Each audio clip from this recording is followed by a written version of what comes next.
Hi there, I'm Pete Gillespie. I'm an Advocis member since 1992 in a Toronto chapter. Currently I'm an Advocis member and a Gamma member, and I'm proud to be involved with both elements of Advocis. I know you're a big proponent of continuing education and always learning, personal development. What are your thoughts on that for advisors? How do you kind of further your own kind of continuous learning, that sort of thing? I don't know where I got this concept, but I stick with it. 30 minutes a day of personal development. 30 minutes a day. If it's reading the Globe and Mail, it's studying something formally, taking a course, 30 minutes a day.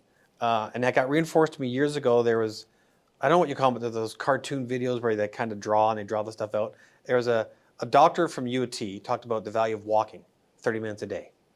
And his challenge was, can you stay inactive for only 23 and a half hours a day?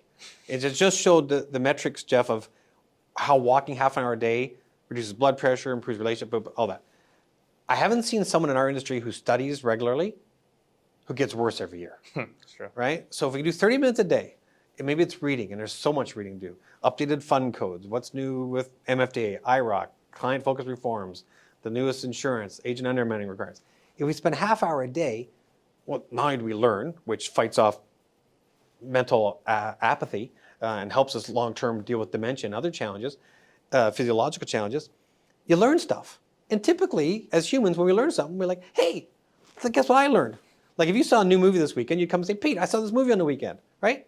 Hey, Jeff, I just learned this. Did you know critical illness also can do loss of independence living? Really, right? So there's an ability to learn and then ask questions and do follow-up. And then you're just going to naturally kind of stumble into things that you didn't know before, right? Yeah. Reading to me is up with learning how to ride a bike. There are two key things for becoming independent. So if you can do that learning, whether it's formal or informal, I think formal learning is very valuable too, though, because building that competence builds confidence.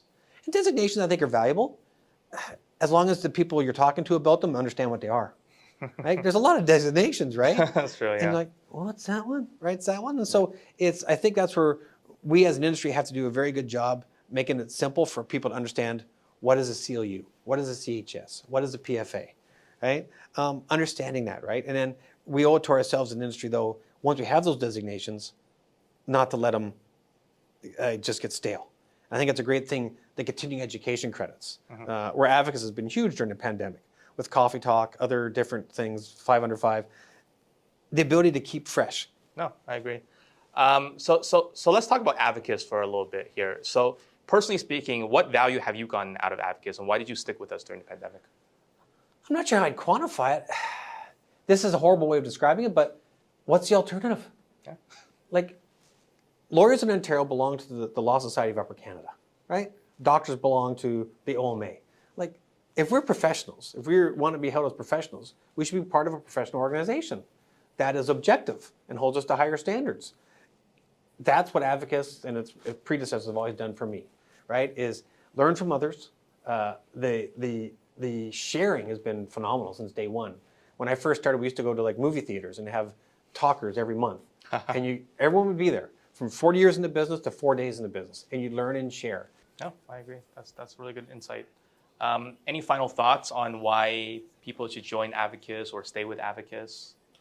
There's a lot of pros to joining Advocis. Advocacy, education, like-minded professionals.